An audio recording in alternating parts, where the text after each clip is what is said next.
Hello students, last video से अपन continue करते हैं। लास्ट वीडियो में अपन ने देखा था relationship between zeros. NCERT exercise 2.2 first question के अपन ने 2 पार्ट्स करे थे। ठीक है, अब एक पार्ट ऐसा है जिसमें स्टूडेंट्स थोड़े कंफ्यूज हो रहे हैं। ठीक है, वो है टी स्क्वायर माइनस 15 जो आपकी बुक के अंदर अवेलेबल है। टी स्क्वायर माइनस 15 बोले सर इसका क्या करें, इसके जीरोस कैसे निकलेंगे। ठीक है, इसके जीरोस निकालने के लिए कई स्टूडेंट्स क्या करते हैं, इसको इक्वल्स टू जीरो रख देते हैं, बस वहीं गलत हो जाता है। ठीक है, अपन इसको ये कि आपके सामने क्वाड्रेटिक इक्वेशन नहीं है, क्वाड्रेटिक पॉलिनोमियल है। ठीक है, पहली चीज तो, और जब क्वाड्रेटिक पॉलिनोमियल होता है तो इक्वल्स टू कभी नहीं होता कुछ भी। इक्वेशन में होता है इक्वल्स टू जीरो या इक्वल्स टू कुछ भी। तो अभी क्वाड्रेटिक पॉलिनोमियल है, पहले अपन इसको फैक्टराइज करेंगे, देन फैक्टर्स को जीरो के इक्वल रखेंगे।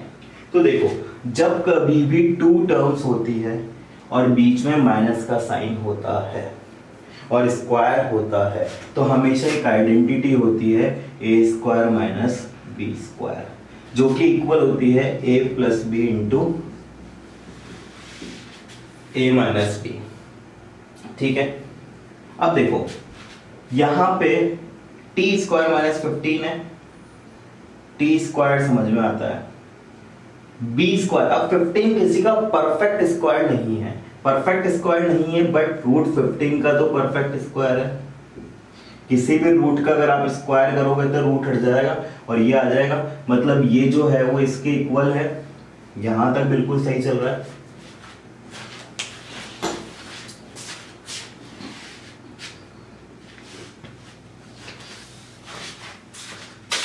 ये जो है टी स्क्वायर माइनस 15 वो टी स्क्वायर माइनस रूट 15 के स्क्वायर के इक्वल क्यों है समझ में आता है। अब अपन कंपेयर करते हैं ए स्क्वायर माइनस बी स्क्वायर, वो जो किसके इक्वल होता है, ए plus B into A minus B. ठीक है, इसको इक्वल रख देते हैं अपन। ए कितना है, टी प्लस बी कितना है, रूट 15, और ए माइनस बी बोले तो टी माइनस रूट 15, तो a plus B into A minus B होता है। अब अपन इसके जीरोस निकालेंगे, तो अपन क्या करेंगे, t प्लस रूट 15 को जीरो के इक्वल रखेंगे तो t आ जाएगा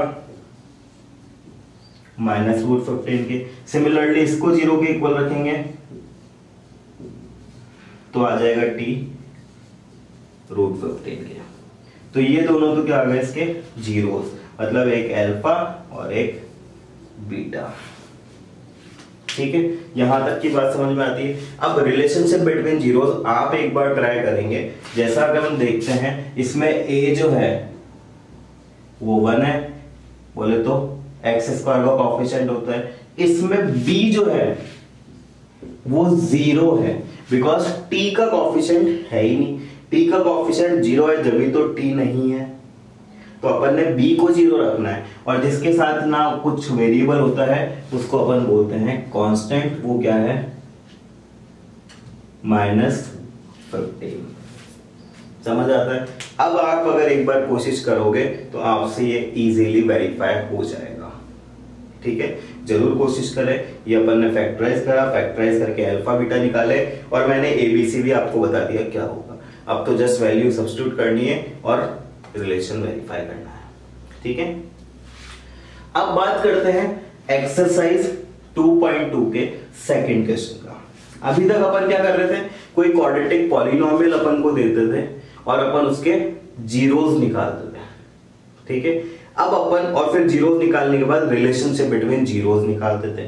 अब उल्टा होगा, अब मुझे रिलेशनशिप बिटवीन जीरोस में कुछ गिवन होगा, मतलब सम ऑफ जीरोस गिवन होगा, प्रोडक्ट ऑफ जीरोस गिवन होगा, और मैं उससे क्या बनाने की कोशिश करूंगा, एक क्वाड्रेटिक पॉलिनोमियल। ठीक है, समझ आता है। मतलब जो फर्स्ट क्वेश्चन था उसका जस्ट अपोजिट यहां हो रहा है। करें स्टार्ट। ठीक, चलो next question. Find a quadratic polynomial each with the sum of zeros and product of zeros. अपन को क्या गिवन है कि यहां पे जो दो चीजें अपन को गिवन है वो एक तो सम ऑफ जीरोस है और एक प्रोडक्ट ऑफ जीरोस गिवन है। इसमें एक वर्ड लिखा हुआ है रेस्पेक्टिवली, उसको बहुत रेस्पेक्ट देनी पड़ती है। रेस्पेक्टिवली का मतलब है कि जो फर्स्ट दे रखा है 1/4 वो सम ऑफ जीरोस है, और जो सेकंड दे रखा है वो प्रोडक्ट ऑफ जीरोस है। अगर उसमें प्रोडक्ट ऑफ जीरोस पहले लिखा हुआ था तो प्रोडक्ट ऑफ जीरोस ये होता और सम ऑफ जीरोस ये होता। ठीक है, इस चीज को ध्यान से देखना, ये बहुत इंपॉर्टेंट चीज है। अगर टीचर चाहे स्टूडेंट को कंफ्यूज करना तो वो इजीली कर सकता है, और वो ऐसे चेंज करके आपके साथ कुछ भी कर सकता है। ठीक है, तो ये समझ में आता है। ठीक है, अब देखो सम ऑफ जीरोस 1/4 है, प्रोडक्ट ऑफ जीरोस 1 है, और मुझे क्या करना है, क्वाड्रेटिक पॉलिनोमियल बनाना है। मतलब क्वाड्रेटिक पॉलिनोमियल का मतलब ax² plus bx plus c, यहां तक ठीक है। अब इसको करने के दो मेथड होते हैं। ठीक है, दोनों मेथड अपन करेंगे। पहले मेथड करेंगे अकॉर्डिंग टू एनसीईआरटी, अगर अपन करना चाहें, जो एक मेथड इजी भी है, अप्रोप्रिएट भी है, वो मेथड लगाता है।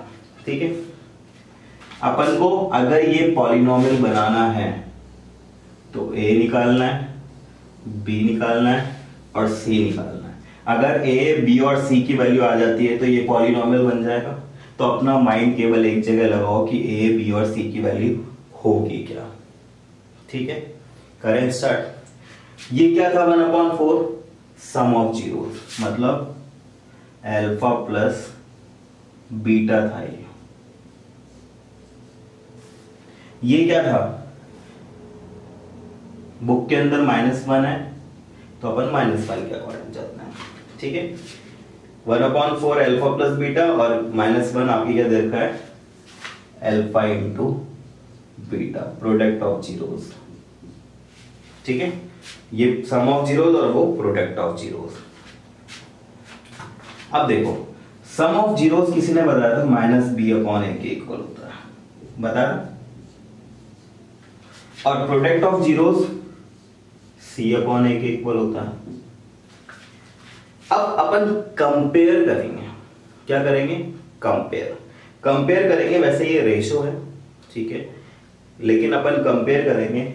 a जो है वो 4 के इक्वल होगा, लेकिन यहां पे a की वैल्यू क्या है, 1, तो ये गलत है। पहले अपन सबसे पहले a की वैल्यू निकालेंगे।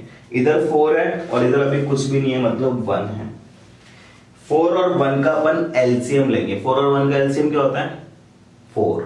तो अपन इसको भी 4 बनाएंगे। इसको 4 बनाने के लिए 4 से मल्टीप्लाई कर देंगे और 4 से डिवाइड कर देंगे। अब ये बन जाता है -4/4। ठीक है, समझ आती है यहां तक की बात है। अब देखो a की वैल्यू 4 और इधर भी a की वैल्यू 4। अब सही है,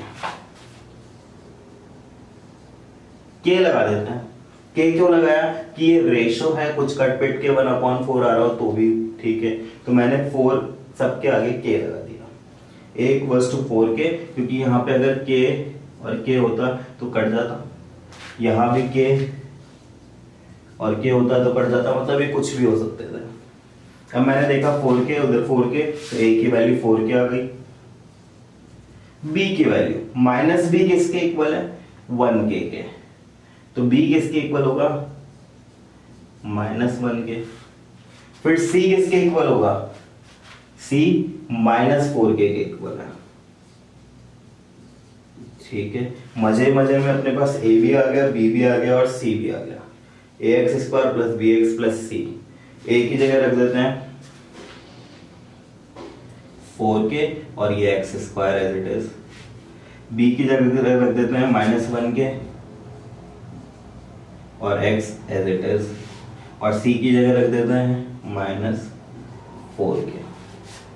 पूरे में से k कॉमन आ रहा है, बचा 4x² -1x 4। ये जो है वो रिक्वायर्ड क्वाड्रेटिक पॉलिनोमियल है। यहाँ k की जो वैल्यू होगी वो 1 होगी। ठीक है, समझ आती है यहाँ तक की बात है। अपन ने क्या करना है, जब कभी भी क्वेश्चंस आएंगे, सबसे पहले अल्फा प्लस बीटा को इसके इक्वल रखा, अल्फा इंटू बीटा के इसके इक्वल रखा। क्वेश्चन को ध्यान से पढ़ के, क्वेश्चन में क्या क्या चेंजेस हो सकते हैं। क्वेश्चन में अल्फा प्लस बीटा की जगह ये भी दे सकता है the two zeros are alpha and beta are, तो क्वेश्चन चेंज हो जाएगा। यहाँ सम ऑफ जीरोस और प्रोडक्ट ऑफ जीरोस गिवन है, तो मैंने उसके अकॉर्डिंग सॉल्व करा है। ठीक है, अल्फा प्लस बीटा -b/a के इक्वल होता है, अल्फा इंटू बीटा c/a के इक्वल होता है। सबसे पहले अपन क्या निकालेंगे, a क्या है। a को निकालने के लिए दोनों जगह अपन इक्वेट करेंगे। इक्वेट कैसे होगा, दोनों जगह एलसीएम लेके। 4 और 1 का एलसीएम 4 होता है, तो मैंने क्या करा 4 से मल्टीप्लाई डिवाइड करा इसको, तो ये भी 4 के हो गया और ये भी 4 के हो गया। तो मैंने सबसे पहले ए की वैल्यू निकाली, फिर मैंने बी को कंपेयर करा तो -b 1 के इक्वल था, तो b कितना हो गया -1 के, c किसके इक्वल है -4 के। यहाँ तक की बातें समझ आती है। ए बी सी की जो भी वैल्यूज है उठा के यहाँ पे रख दिया, इसमें k कॉमन आ गया, k कॉमन आया तो ये आपका रिक्वायर्ड क्वाड्रेटिक पॉलिनोमियल है। समझ आया क्या? ठीक है, ये पूरी कहानी समझ में आती है। k की वैल्यू यहाँ पे 1 होगी। एक मेथड तो इस क्वेश्चन को करने का ये है, ठीक है। दूसरा एक और मेथड है, देख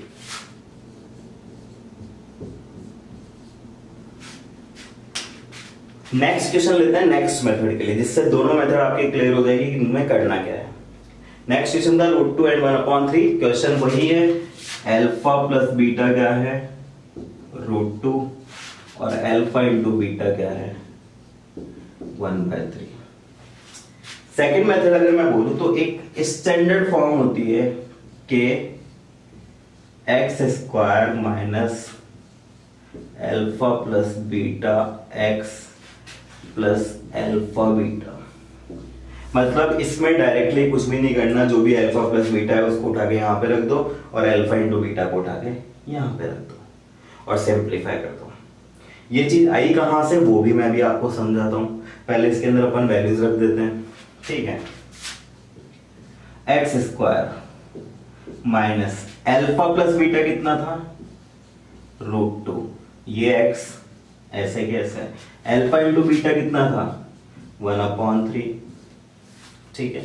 अब बस इतना सा ध्यान रखना है इसके अंदर कि डिनोमिनेटर में कुछ भी नहीं होना चाहिए, जो भी डिनोमिनेटर में उसको बाहर ले लो।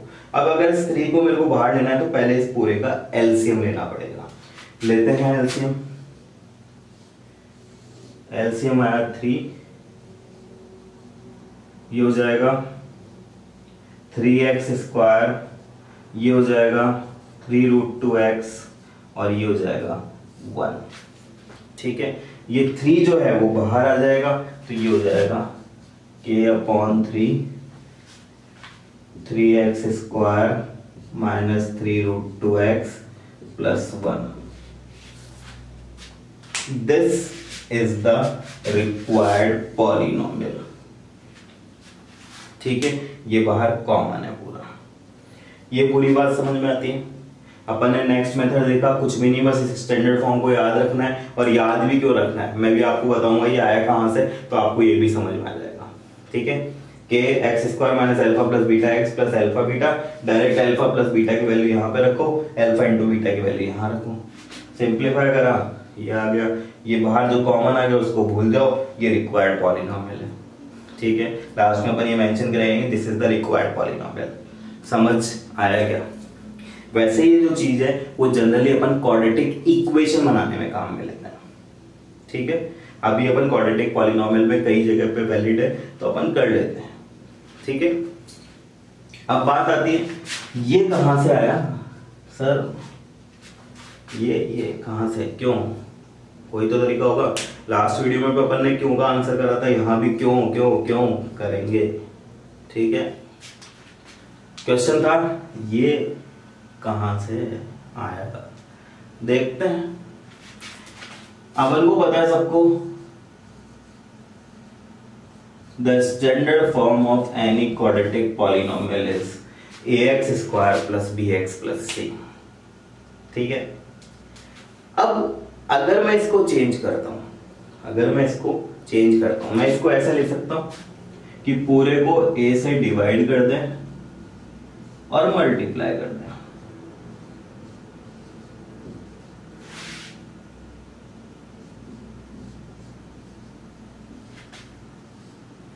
मैंने क्या करा, पूरे को a से मल्टीप्लाई करा तो वो तो कॉमन आ गया और नीचे जो a था वो ये रहा, ठीक है। यहां पे a से a कट गया, मल्टीप्लाई डिवाइड कर सकते हैं अपन सेम चीज से। बाहर a है, रहने दो। अच्छा, यहां आ रहा है प्लस b/a, लेकिन मेरे को क्या बताया था कि अल्फा प्लस बीटा किसके इक्वल होता है -b/a के। तो अगर इस प्लस बी अपॉन ए को मेरे को माइनस में कन्वर्ट करना है तो मैं ऐसे लिख सकता हूं,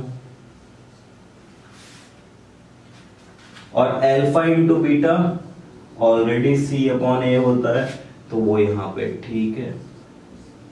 अब देखो ए बदल गया के में, है तो दोनों कांस्टेंट, कुछ भी लिखो, एक्स स्क्वायर माइनस का साइन माइनस बी अपॉन ए को क्या लिख सकते हैं, अल्फा प्लस बीटा, ठीक है, प्लस सी अपॉन ए को क्या लिख सकते हैं, प्लस अल्फा बीटा। कहां से आया, समझ आया, ठीक है, क्लियर है। मैथमेटिक्स रटने का नहीं, समझने का, ठीक है, क्लियर है बातें। अब आप कैपेबल हो एक्सरसाइज 2.2 करने के। कुछ बाहर के क्वेश्चन अपन करेंगे इन सब एनसीईआरटी को कंप्लीट करने के बाद में। बहुत मजेदार क्वेश्चंस आते हैं एनसीईआरटी के बाहर चैप्टर 2 से, तो वो सब अपन कंटिन्यू करेंगे। लेकिन अभी तक आप एक्सरसाइज 2.2 तक करने के लिए कैपेबल हो, आराम से क्वेश्चंस करो। नेक्स्ट वीडियो में अपन स्टार्ट करेंगे एक्सरसाइज 2.3। Thank you. समझ में आता है तो लाइक, सब्सक्राइब, कमेंट करना ना भूलें। Thank you.